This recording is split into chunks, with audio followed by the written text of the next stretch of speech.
Dijimos, el gran problema a la hora de que se trata de explicar por qué razón la salvación no se pierde, queda un gran vacío porque no se explica desde atrás, ¿verdad? Y ahorita lo vamos a ver. Pablo sí lo vio desde atrás, lo trata aquí en Romanos. Vean qué dice. Yo voy a leer el 1 y ustedes el 2 y así hasta el 8 solamente, ¿sí? ¿Qué pues diremos que halló Abraham, nuestro padre, según la carne? Porque si Abraham fue justificado por las obras, tiene de qué gloriarse, pero no para con Dios. Porque ¿qué dice la Escritura? Que halló Abraham a Dios y le fue contado por justicia. Pero al que obra no se le cuenta el salario como gracia, sino como deuda. Mas al que no obra, sino cree en aquel que justifica al impío, su fe le es contada por justicia.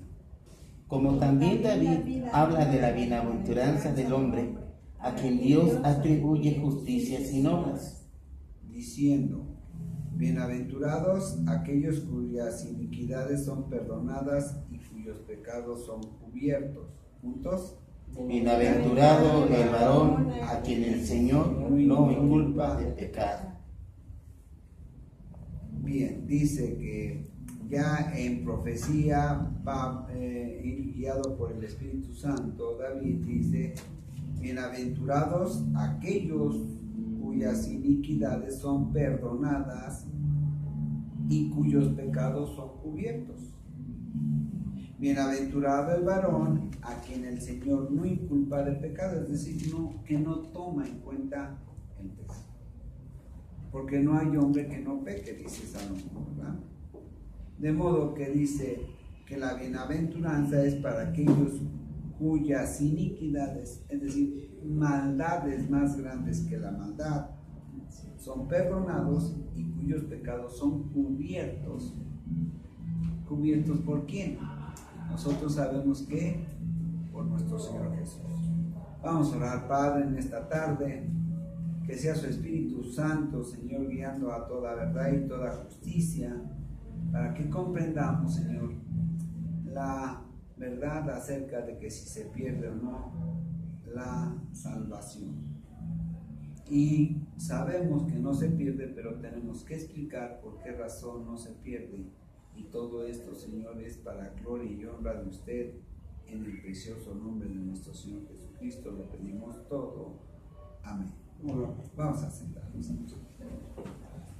Primero, Adán, acá está Adán. Antes del pecado no había necesidad de ser salvo, porque no había pecado. Son salvos aquellos que están en pecado y que nuestro Señor Jesús salva por medio de su sacrificio. Ahora bien, en el Edén, cuando Adán llega al pecado,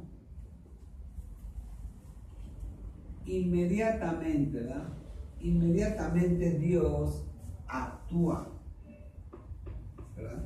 ¿Cómo actúa? Vamos a ver. Vamos a Génesis. Guarden su lugar y vamos a Génesis.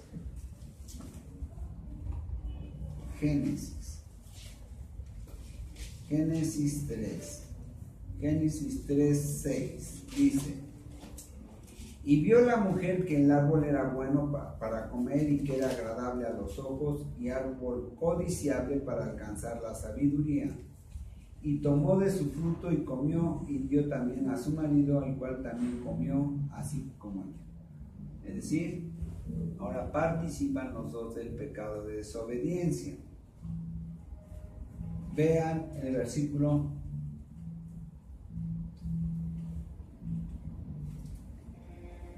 11. Versículo 11 dice: y Dios le dijo: ¿quién te enseñó que estabas desnudo? Es decir, ¿quién te enseñó? ¿Quién te mostró que estás en pecado? Has comido del árbol del que yo te mandé no comieses. Y el hombre respondió: la mujer que me diste por compañera me dio del árbol y yo comí. Desnudo quiere decir en pecado. Ahora vean, versículo 21. Y Jehová Dios hizo al hombre y a su mujer túnicas de pieles y los vistió. En ese momento Dios cubrió el pecado de Adán y de Eva, aunque no las consecuencias. Las consecuencias llegaron. Dios perdona el pecado, pero no las consecuencias. ¿Cuáles fueron las consecuencias? Primero, que hubo maldad en el hombre. Vamos, versículo 14. Y Jehová Dios dijo a la serpiente: por cuanto esto hiciste, maldita serás entre todas las bestias. Es decir, maldición, ¿verdad? Versículo 15. Y pondré enemistad entre ti y la mujer, entre tu simiente y la simiente suya. La simiente de la mujer te herirá en la cabeza y tú le herirás en el calcañar. Es decir, enemistad. ¿Entre quiénes? Entre la simiente de la mujer y de su descendencia. La simiente es la descendencia.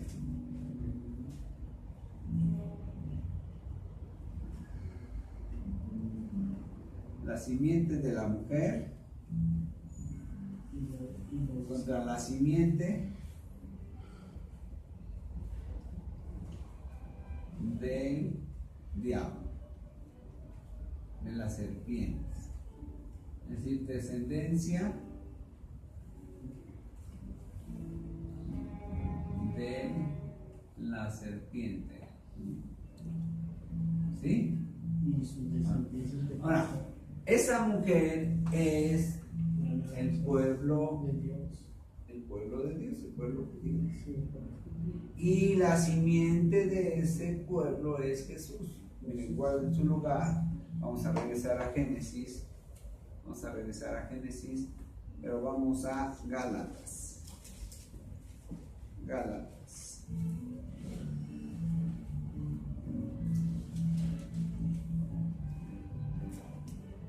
Gálatas 3:15. Hermanos, hablo en términos humanos, dice Pablo. Un pacto, aunque sea de hombre, una vez ratificado, nadie lo invalida ni le añade. Ahora bien, a Abraham fueron hechas las promesas y a su simiente. No dice a las simientes como si hablase de muchos, sino como de uno, y a su simiente, la cual es Cristo. Abraham, ¿verdad?, tiene a Isaac, y a través de Isaac esa promesa la recibe Jacob, y a través de Jacob la recibe Judá, o el pueblo judío, y esa simiente es Jesús. Ahí desde el principio hay maldición, ¿verdad?, como dijimos en Génesis 3, pero también surge el Salvador, la promesa del Salvador, ¿sí? Y en el versículo 21, Dios tuvo que sacrificar a un animal inocente para cubrir el pecado de ¿quién? De Adán y Eva. Las consecuencias no las perdonó Dios, no las quita, pero sí perdona el pecado. ¿Sí lo vamos viendo? Ahora, entonces, pero dice que la mano desde arriba, es libre, ella es nuestra madre. ahorita estamos hablando de salvación. Fíjense bien. Entonces, desde el principio hay la promesa del Salvador y hay un acto de salvación de parte de Dios. Sacrifica a un inocente para salvar al pecador.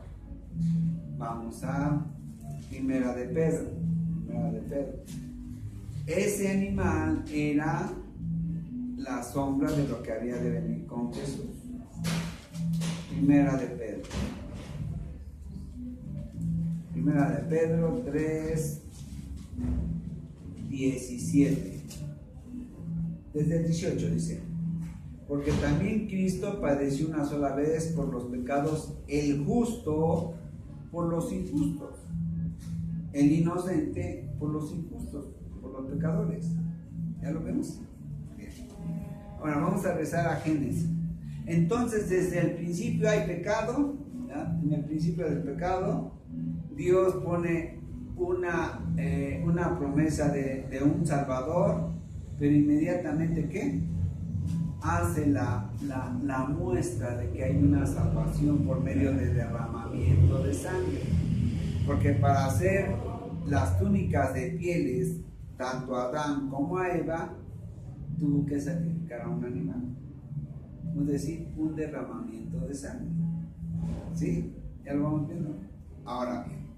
Entonces, el pecado entra en el mundo, el pecado hace estragos en la naturaleza, en todo el universo, pero ya Dios pone en una promesa que va a venir un Salvador. Y para muestra de eso, sacrifica un animal como sombra de lo que había de venir con Jesús. ¿Bien?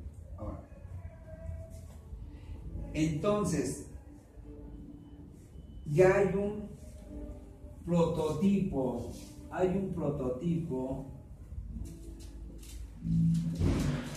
que dice que tiene que haber ¿qué? Derramamiento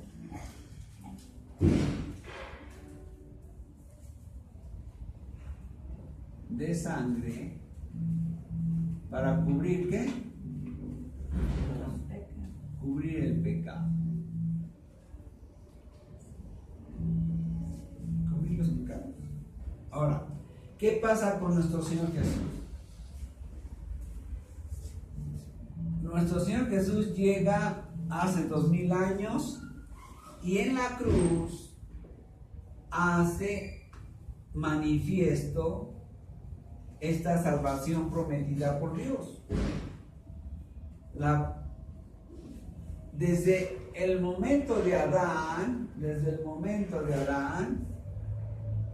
hasta nuestro Señor Jesucristo, hubo salvación también. Y salvación por fe. Salvación por fe.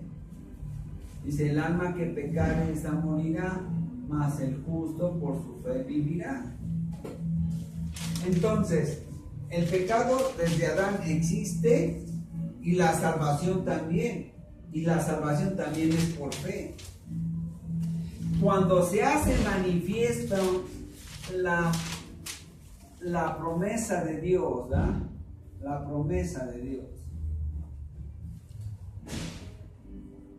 La promesa de Dios es cuando viene nuestro Señor Jesucristo.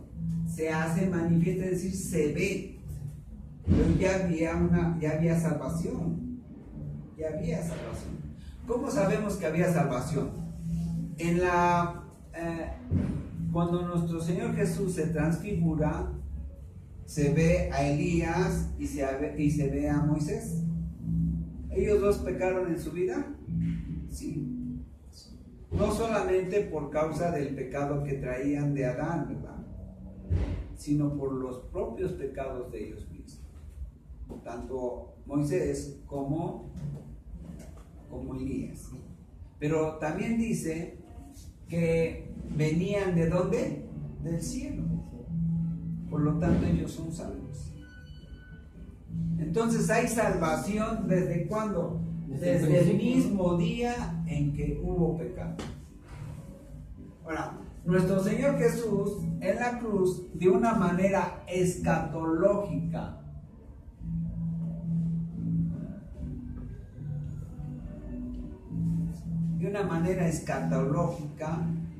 ¿verdad? Hace que esta salvación se extienda hasta acá, pero de una manera ya visible, ya real.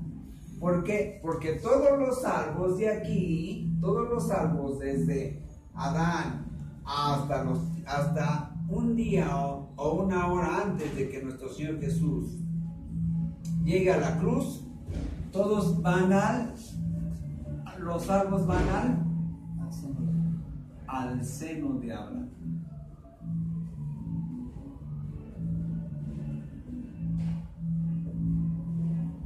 Todos. La salvación se manifiesta cuando nuestro Señor Jesús en la cruz es atravesado por la lanza y entonces se revienta su piel, y dice allá en Hebreos que esa piel es el símbolo del templo, del velo del tabernáculo del cielo, del tabernáculo del cielo, ¿sí?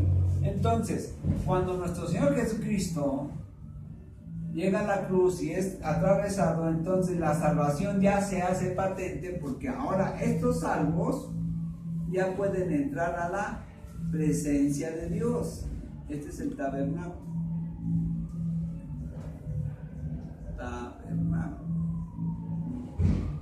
Y ahora este velo que separaba el lugar santo del lugar santísimo,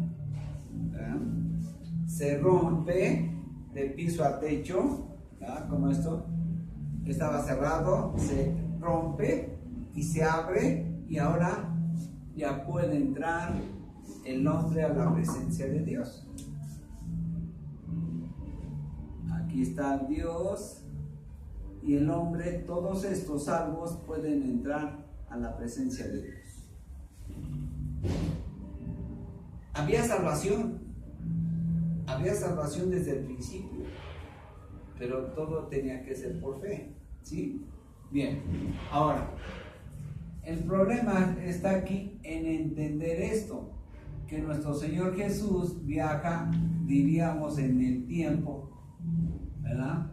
Y con su sangre paga los pecados de una manera verdadera, de una verdadera salvación después de que Él llega a la cruz. Los animales en realidad no salvaban, solamente para el hombre era la parte visible de la promesa de Dios, porque muchos hombres, ¿verdad?, no vivieron, muchos hombres salvos no vivieron en los tiempos de nuestro Señor Jesús, eso es claro. Desde Adán hasta Jesús, pues no tenían manera de conocer a Jesús, ¿sí? Entonces, pero ellos eran salvos porque habían creído en la promesa de Dios, en la promesa de Dios. Cuando llega nuestro Señor Jesús a la cruz, entonces ya ocurre la salvación. Bien, ahora vamos a regresar a Romanos.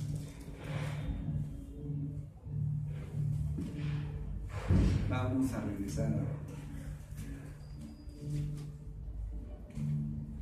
Romanos 4. Ahora,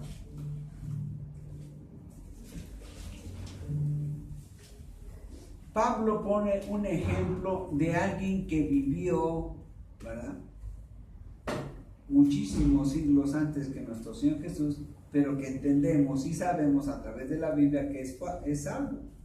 Porque dice: ¿qué pues diremos que halló Abraham nuestro padre según la carne? Es decir, según su carne, según su pecado. Porque si Abraham fue justificado por las obras, tiene de qué gloriarse, pero no para con Dios. Dice, las obras de Abraham fueron de mucha fe, ¿verdad? Pero eso no es suficiente para que Dios lo salvara. Eso no fue lo que lo salvó las obras de Abraham.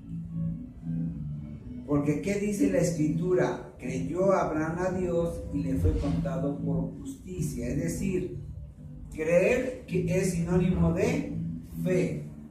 Abraham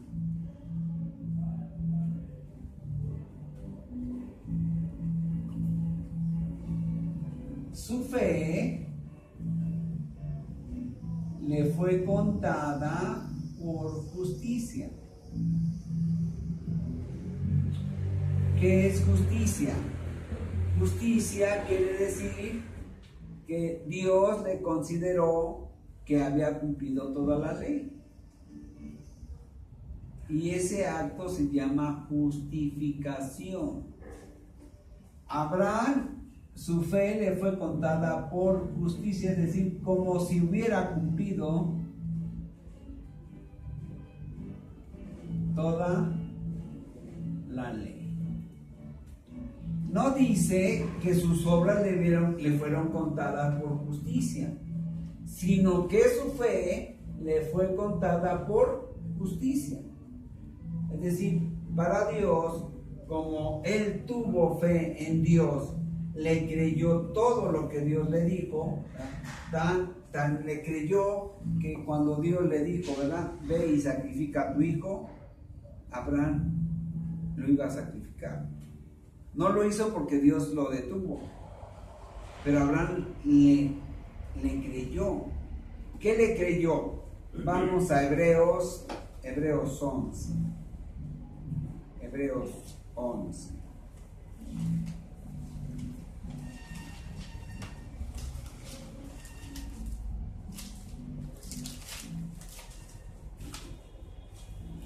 Versículo Hebreos 11, 17. Por la fe, Abraham, cuando fue probado, ofreció a Isaac, y el que había recibido las promesas ofrecía a su unigénito, habiéndosele dicho: en Isaac será llamada descendencia. Abraham pensando que Dios es poderoso para levantar aún de entre los muertos, ¿verdad? Es decir, él creyó en la resurrección por medio del poder de Dios. Abraham creyó en Dios y por eso iba a matar, a sacrificar a Isaac. Dios le dijo: mira, tu descendencia va a venir a través de Isaac. Pero ahora Dios le dice: ¿sabes qué? Tienes que sacrificar a Isaac. En ese sacrificio obviamente Isaac iba a morir. Entonces, ¿qué creyó Abraham? Dios, pase lo que pase, haga yo lo que haga con mi hijo, Dios va a cumplir su promesa de que me va a dar descendencia a través de Isaac. ¿Sí? Entonces, eso se llama un acto de fe. Y esa fe le fue contada por justicia. Es decir, como si hubiera cumplido toda la ley. Ahora, vamos a regresar a Roma. Romanos 4. Entonces, Abraham creyó a Dios, y Dios, en un acto, ¿verdad?, que se llama justificación. Vamos a explicarlo esto. Justificación es el acto de Dios de tomar al hombre que ha creído en Cristo, presentárselo a sí mismo, bañado por la sangre de Cristo este hombre, y entonces Dios lo declara un hombre justo. Es decir, un hombre que cumplió toda justicia, es decir, que cumplió toda la ley. Eso es lo que quiere decir. Justificación es el acto de Dios de tomar al hombre, presentárselo a sí mismo después de haber creído en Jesús, y lo declara inocente, porque ya no ve al hombre, sino ve la sangre de un hombre justo que es Jesucristo. Bien, ya hasta ahí vamos entendiendo todo. Bien, ahora, entonces, ya Dios lo toma al hombre después de haber creído en Jesús, y ahora el hombre es declarado por Dios un hombre justo. Si Dios declara al hombre justo, ya ese hombre ya fue juzgado. Y si fue juzgado, ya Dios ya no lo puede juzgar por la misma causa dos veces. Ya no puede, porque ya lo juzgó. ¿Cuándo lo juzgó? Cuando su fe fue puesta a prueba. ¿Ya lo vamos viendo? Bien. Ok, ahora, entonces ese hombre ya es salvo. Ya es salvo, ya no tiene problema. Ahora, el gran asunto es que dice, bueno, entonces el hombre puede volver a pecar. Vamos a ver. Vamos a Primera de Juan. Vamos a Primera de Juan.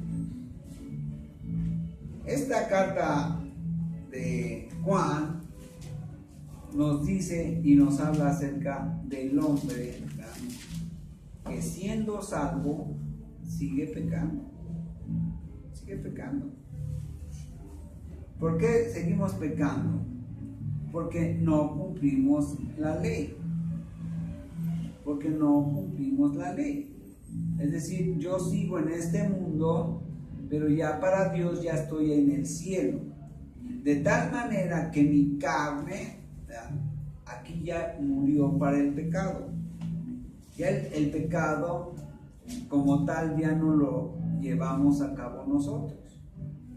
Le llamamos pecado porque es desobediencia a Dios. Es decir, nosotros no cumplimos los 613 mandamientos diarios, no lo podemos.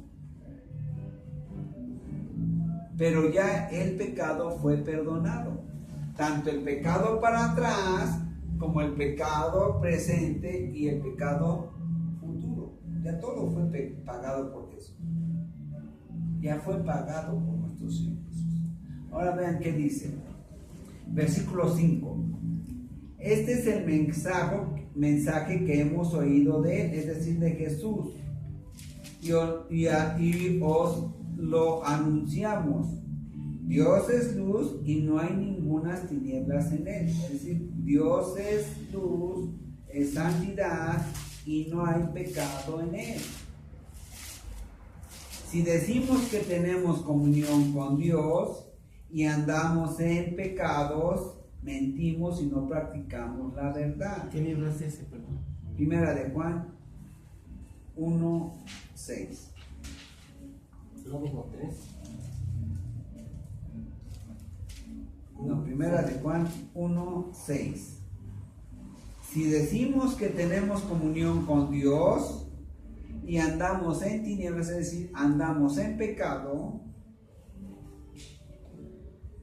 mentimos y no practicamos la verdad. Ahora fíjense bien. Andamos en tinieblas, es decir, que no hemos visto la luz. Los salvos ya vimos la luz. Los salvos ya tenemos luz.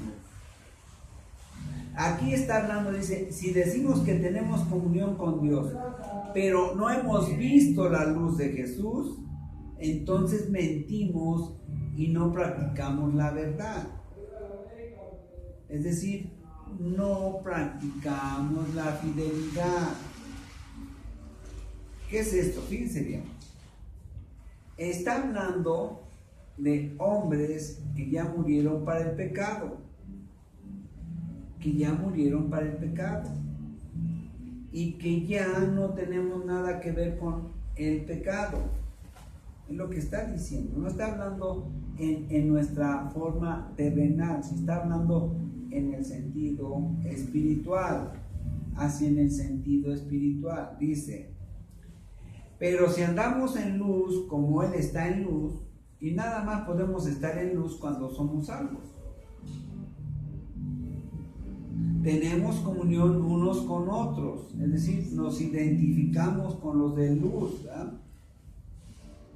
Tenemos comunión unos con otros y la sangre de Jesucristo, su Hijo, nos limpia de todo pecado. Fíjense bien. Andando con Jesús, la sangre de Jesús está corriendo. Dice que es ríos de agua viva. Entonces nuestro Señor Jesús nos está limpiando de esos pecados. ¿Sí? O sea que podemos cometer otro pecado y... De hecho lo cometemos pecado. Pero el problema no es el pecado en sí, sino que el pecado nos obra en nosotros a través de la ley. Pero nosotros ya morimos para la ley. Vamos. Si hace 25 años no había una ley contra el robo de información de computadoras. No había. Y como no había ley, pues no se podía castigar. ¿Sí? Así pasa con nosotros. Antes había ley para nosotros y como cometíamos pecado, entonces nos castigaba con muerte. Esa era la muerte, la paga del pecado es muerte.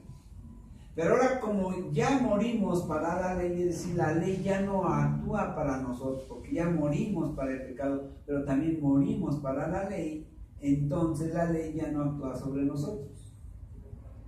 Aunque cometamos el pecado. ¿Sí lo vamos a entender? Ahora, yo no estoy diciendo que vamos a seguir pecando, que hagamos pecado. Como yo ya no, para mí ya no hay muerte, entonces yo voy a seguir pecando, dice Jesús. Y dice ahí en Romanos 6, Pablo dice. Entonces, ¿por esa razón vas a seguir pecando? Obviamente que no. Dice que el que practica el pecado. Exactamente. Ahora, ¿qué es practicar el pecado? Practicar el pecado, ¿verdad? A ver, si yo ahorita agarro una bicicleta y doy unas cuantas vueltas aquí alrededor de la cuadra, ¿estoy practicando el ciclismo? ¿Yo soy practicante del ciclismo? No, porque no está aquí. ¿Qué es practicar? Practicar es hacerlo de continuo. ¿Sí? Nosotros ya no practicamos el pecado. Tan no lo practicamos porque está el Espíritu Santo en nosotros y el mismo Espíritu evita que constantemente nosotros caigamos en lo que hacíamos continuamente. ¿Sí? Una cosa es hacerlo, ¿verdad? Subirme a la bicicleta una vez al año, y otra cosa que yo sea practicante del ciclismo. Un practicante de natación es que lo hace de diario y lo hace continuamente. Así, por eso no practicamos el pecado. Tan no lo practicamos, ¿verdad?, como lo hacíamos antes, por una sencilla razón. Ahora nosotros aborrecemos el pecado. Vamos a Romanos. Romanos 7. Romanos 7:15. Cuando el hombre llega a Jesús, ocurren dos cosas. Primero, tiene el nuevo nacimiento. ¿Qué es el nuevo nacimiento? Es un cambio espiritual que se opera en el hombre por medio del Espíritu Santo. De una naturaleza pecaminosa nos lleva a una naturaleza divina. ¿Sí? Y en esa naturaleza divina implica que ahora nosotros rechazamos el pecado. Pero ocurre una cosa. Como nosotros somos un vaso, esta carne todavía es terrenal, todavía es pecaminosa.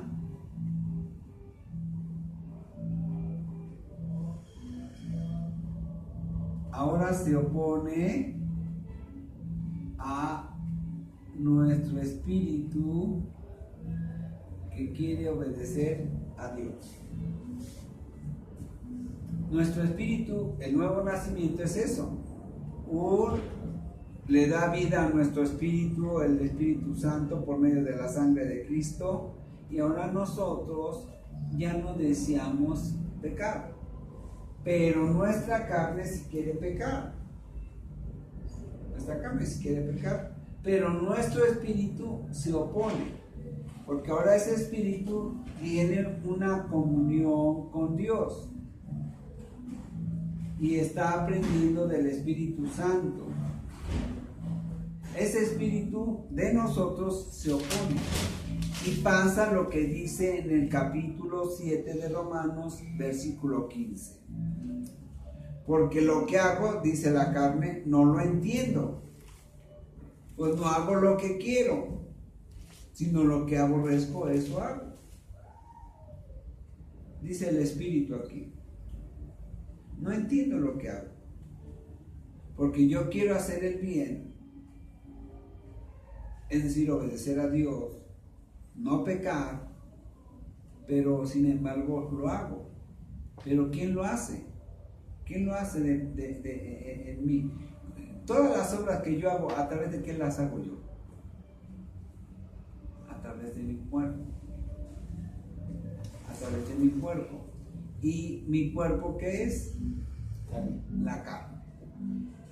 Entonces, dice, y si lo que no quiero esto hago, apruebo que la ley es buena. De manera que ya no soy yo, dice el Espíritu.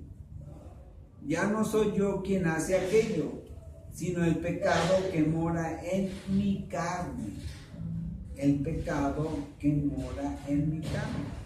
Versículo 17. Y yo sé que en mi espíritu, ¿verdad? Esto es, en mi carne no mora el bien. El Espíritu es el que sabe eso, ¿verdad?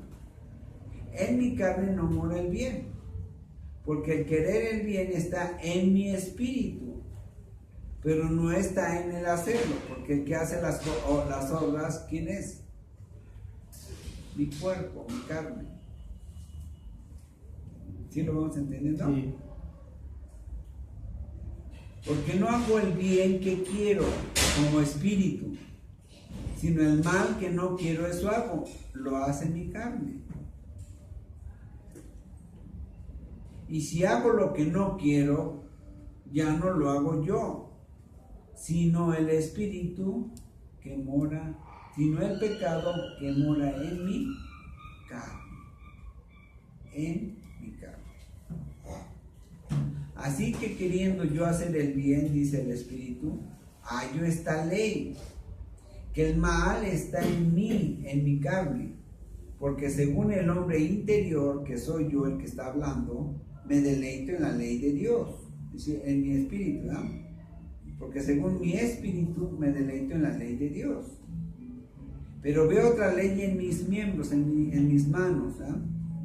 Que se revela contra la ley de mi mente, es decir, contra la ley de mis pensamientos, y que me lleva cautivo a la ley del pecado, que está en mis mismos miembros, es decir, en mi carne. ¿Sí? Vamos a entender. Sí. Ahora, este es un conflicto que existe solamente entre los salvos. En el que no es salvo no ocurre este conflicto. Vean qué dice el 8:7. Por cuanto los designios, es decir, las decisiones de la carne son enemistad contra Dios. Dice, las decisiones de la carne son enemistad contra Dios. Porque no se sujetan a la ley de Dios ni tampoco pueden. Es decir, el hombre salvo tiene conflictos, aunque también hace pecado. No quiere hacer pecado, pero lo hace. Mientras que el otro, el que no ha tenido la nueva naturaleza, el que no ha tenido el nuevo nacimiento, no se da cuenta del pecado. No se da cuenta del pecado. Porque toda su carne no solamente no puede, sino que no quiere obedecer a Dios. ¿Por qué? Porque no ha recibido a Jesús. Entonces el hombre del mundo, el que no ha creído, aunque esté en una congregación, no tiene ese conflicto. No tiene ese conflicto. El problema es que cuando queremos explicar que se pierde o no la salvación, estamos tomando en cuenta a un hombre que no ha recibido a Jesús. No ha recibido a Jesús. ¿Por qué? Sencilla razón. Porque estamos diciendo, ay, Dios, cuando el hombre piensa que no se pierde la salvación, entonces el hombre va a pensar en seguir pecando y pecando y pecando y pecando, y entonces el hombre, ¿verdad?, va a hacer lo que quiere. No. Cuando verdaderamente hemos sido salvos, nuestra naturaleza cambia. Y entonces nosotros, que éramos pecadores y que nos agradaba el pecado, ahora aborrecemos el pecado aunque lo seguimos cometiendo. La diferencia entre un salvo y no salvo es que uno no lucha contra el pecado y el otro sí lucha contra el pecado, aunque los dos pequen. Esa es la diferencia. No que pierda la salvación. Vamos a explicar. David fue salvo. Sí, fue salvo. Moisés pecó, también fue salvo. Elías pecó, también fue salvo. Pecó desde que creyó en Dios, siguió creyendo en Dios, pero siguió pecando. David igual, creyó en Dios, siguió pecando, creía en Dios, pero siguió pecando. Y todos los hombres de Dios, todos absolutamente, después de su conversión, siguieron pecando. O sea que puedo matar y puedo matar y puedo creer en Dios. A ver, sí, David siguió matando, creía en Dios, cuando Dios le dijo vete a luchar. Sí. El problema no es ahí. El acto de matar de David no era por asesinar ni por matar en injusticia, era porque Dios lo mandaba así. Ahora, en el caso de nosotros, ¿verdad?, solamente cuando nosotros matamos en un acto de protección, ¿verdad?, en un acto de vida o muerte, entonces Dios no nos castiga. Dios permite eso, ¿verdad? Si te van a matar, pues Dios no quiere que mueras tú. Y en defensa propia Dios permite eso. Pero el salvo a veces prefiere no morir, más bien prefiere morir que matar. O sea que puedo trabajar en el ejército, me mandan a la guerra y puedo yo ser salvo. Sí, claro que sí. Ahora, el problema, dijimos, no es que seamos o no salvos. ¿Cómo manifiesto yo que soy salvo? ¿Cómo puedo yo saber que soy salvo? Cuando me esfuerzo en no pecar. Cuando me esfuerzo en no pecar. Cuando hay algo que me dice que lo que quiero no lo hago, sino lo que no quiero, eso hago. ¿Qué no quiero? Pecar. Sin embargo, lo hago. David quería pecar, no, pero lo hizo. Moisés quería pecar, no, pero lo hizo. Elías quería pecar, no, pero lo hizo. Sansón quería matar, pero lo hizo. Y así todos los hombres de Dios, todos no querían pecar, pero pecaron. Y eso solamente lo puede hacer o lo hace el que es salvo. Porque el que no es salvo no tiene ningún problema. Sigue pecando de una manera irreflexiva, sin que nada se oponga en su ser, nada. ¿Por qué? Porque Los designios de la carne son enemistad contra Dios porque no se sujetan a la ley de Dios ni tampoco pueden sujetarse a la ley de Dios. Mientras que el salvo, por ocasiones, se sujeta a la ley de Dios. ¿Por qué? Porque el Espíritu lo obliga. ¿Cuántas veces nosotros, hermanos, como cristianos, no hemos tenido, no nos hemos refrenado de pecar? ¿Cuántas veces? Llega la tentación, pero no lo hacemos ¿por qué? Por temor a Dios. A veces nos gana, sí. Y no estoy diciendo que es justificable, simple y sencillamente que tenemos que ver que ¿cómo voy yo a evitar pecar con mucha frecuencia? Cuando yo maduro espiritualmente. A medida que yo voy madurando espiritualmente, eso me va provocando que yo aborrezca más y más el pecado, pero también además que me da poder sobre el pecado, es decir, que ya lo puedo dominar. Ya lo puedo dominar. Que a veces me ganará, sí. ¿Sí? Sí, mira. Y me gana a todos. Ojalá y no, ¿verdad? Pero es así. Pero ¿cómo ya no vamos a pecar? Cuando estemos con el Señor. Por eso ya viene la transformación total del hombre. No solamente fue lo espiritual, sino ahora también toma la transformación la carne.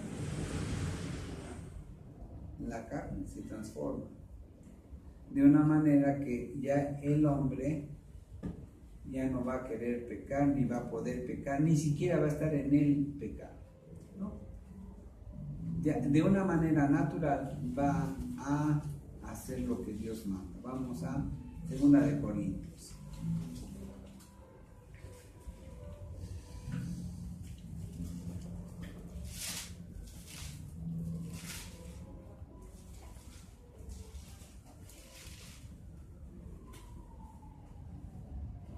Fíjense bien. Versículo 5.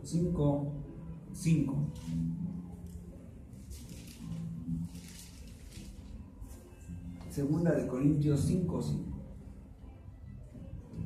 Mas el que nos hizo para la verdadera vida, ¿verdad? Es Dios, quien nos ha dado las arras del Espíritu. Las arras son una prenda que se daba para que lo que yo prometía yo lo iba a cumplir. Es las arras. Esas arras nos las dio Dios. ¿Y cuáles son las arras? El Espíritu Santo. Dice, más desde el 4. Porque asimismo los que estamos en este tabernáculo, fíjense bien, los que estamos en este tabernáculo, es decir, los salvos. Los que estamos en este tabernáculo solamente somos los salvos. Gemimos con angustia, porque no quisiéramos ser desnudados, es decir, no quisiéramos pecar, sino que quisiéramos ser revestidos, es decir, que se nos pusiera encima de lo que traemos una ¿qué? Una sobrerropa, para que lo mortal sea absorbido por la vida, para que lo mortal sea absorbido por la vida. Mas el que nos hizo para esto, ¿para qué nos hizo? Para no morir. Mas el que nos hizo para no morir, el que nos hizo para la vida, es Dios, quien nos ha dado las arras del Espíritu. ¿Quien nos ha dado qué? La prenda de seguridad de salvación. La prenda de seguridad de salvación. Si yo he creído en Jesús, soy salvo. Y tengo una garantía. ¿Cuál es la garantía? Que Dios me dio un Espíritu Santo, me dio al Espíritu Santo como arras. Es decir, como una ¿qué? Como una prenda que me garantiza que lo que me ha prometido lo va a cumplir. Ahora, ¿Dios podrá mentir? Claro que no. Si ya me dio el Espíritu Santo, imagínense qué blasfemia tan grande cometería Dios. Dar en garantía al Espíritu Santo, dar en garantía al Espíritu Santo para la salvación del creyente. Y después que diga, ¿sabes qué? Esa garantía no sirve. ¿Eso sería qué? Una blasfemia contra el Espíritu Santo. Una ofensa grande para el Espíritu Santo. Sí. No se puede. Dios, ¿qué estaría haciendo? Estaría mintiendo, estaría defraudando, engañando. Porque nos dijo vida eterna. Y si dijo vida eterna, pues es vida eterna. Bien, vamos a ver a Romanos 4. Bien.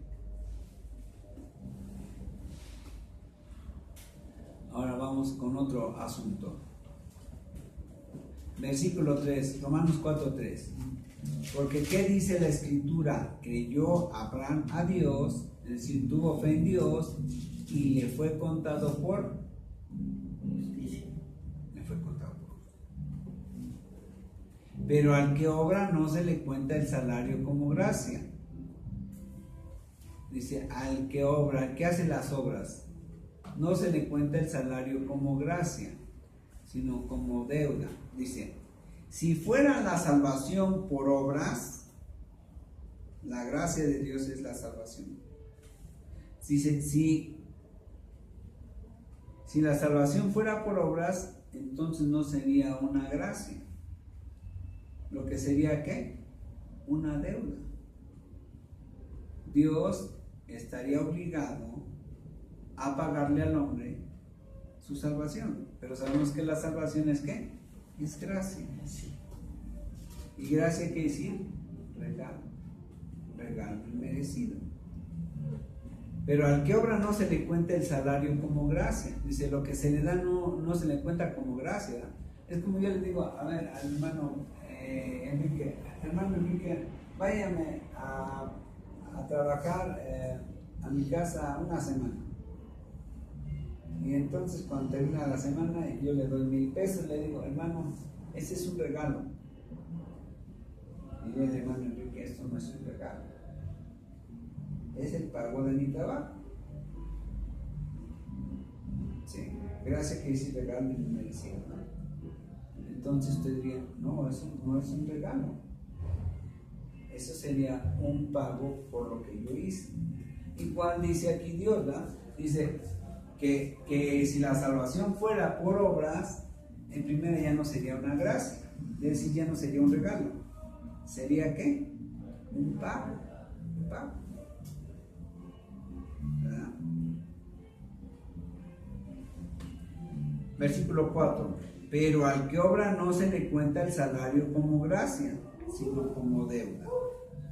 Mas al que no obra, fíjense bien, mas al que no hace nada, ¿verdad?, sino cree en aquel que justifica al impío, su fe le es contada por justicia. Mas al que no obra, sino cree en aquel que justifica al impío, su fe le es contada por justicia. Es decir, al que no hizo nada para salvarse, sino solamente ¿qué? Tuvo fe, creyó, ¿verdad? ¿En quién? En aquel que justifica al pecador, al impío. Su fe le es contada por justicia. Su fe le es contada por ¿cómo? ¿Verdad? Como si hubiera cumplido toda la ley. Ahora, si yo cumplo toda la ley, que yo pudiera cumplir toda la ley, entonces tendría que pagar algo, tendría que ser castigado, no, porque ya cumplí toda la ley. Pero como yo no puedo cumplir la ley sino solamente a través de la fe, entonces la fe dice que me es contada por justicia, como si hubiera cumplido toda la ley. ¿Sí? Así, sí. Dice, como también David habla de la bienaventuranza del hombre a quien Dios atribuye justicia sin obras. La bienaventuranza es recibir ¿qué? Recibir la gracia de Dios. ¿Y en qué consiste? En que Dios atribuye justicia sin obras. Es decir, Dios me atribuye a mí el haber cumplido la ley sin mis obras. Sin mis obras. Porque a veces decimos, es que dice allá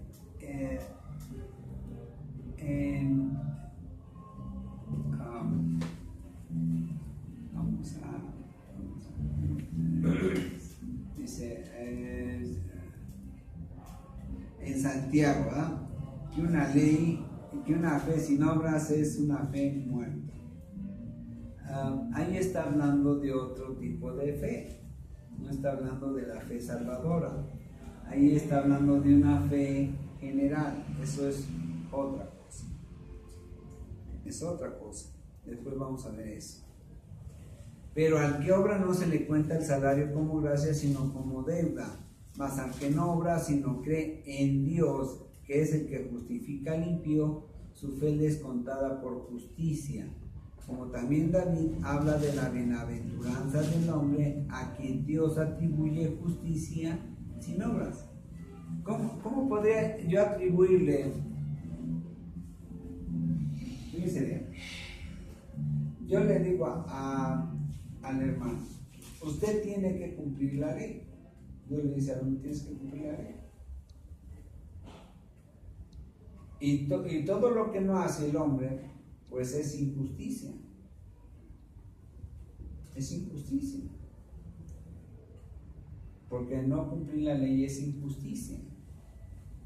Pues, es decir, ¿por qué tiene cumplir la ley? Estamos obligados. Cumplir la ley de Dios estamos obligados. ¿Por qué estamos obligados? Porque Dios puso en nuestro corazón y en nuestra mente su ley. ¿Sí? Dice, escribí en tu corazón y puse en tu mente mi ley. Y entonces, y como somos, ¿verdad?, hechos a semejanza de Dios, entonces nosotros deberíamos de hacer en un acto natural cumplir la ley de Dios.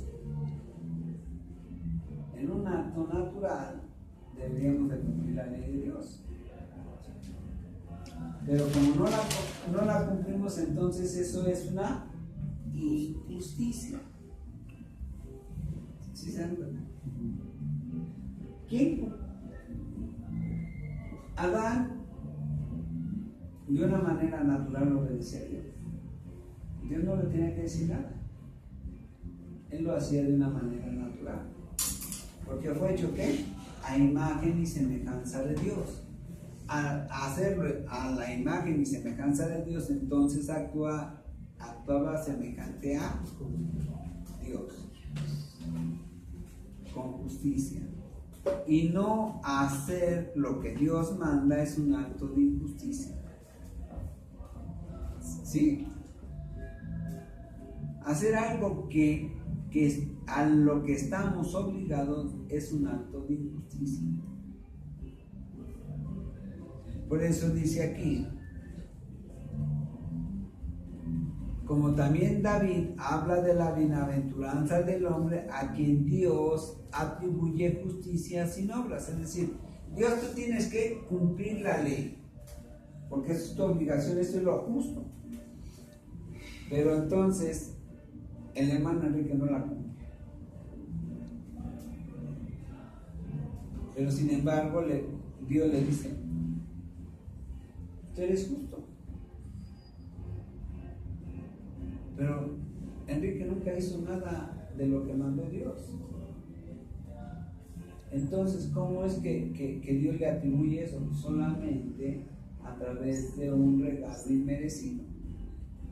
Tú no hiciste la tarea, Enrique. Pero para mí es un acto de Dios, no es para los hombres, es un acto de Dios. Por eso tenemos que ver que el que juzga es Dios. Si lo juzgara el hombre, entonces sería un acto injusto. ¿Sí me dan? Cuando Dios salva es un acto justo, porque Él además pagó en la cruz el acto injusto de Enrique. O sea, todo tiene un costo, finalmente todo tiene un costo, pero no es la obra de Enrique, es la obra de Jesús. Es la obra de Jesús. Y entonces, si esa obra de Jesús se la atribuye a Enrique, entonces quiere decir que es un regalo inmerecido. Y alguien lo pagó. O sea, Dios no es injusto, Dios no es injusto. No dice ya, el pecado Enrique, tu pecado ya quedó pagado porque yo digo, no.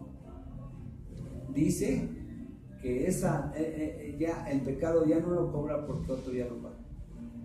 Y lo pagó él mismo. Lo pagó. Sí. O sea, no es un acto injusto.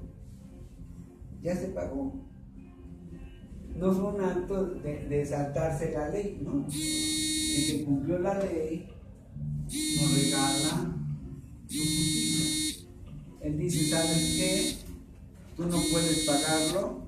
Si tú crees en mí, yo lo pago. ¿Verdad? Porque crees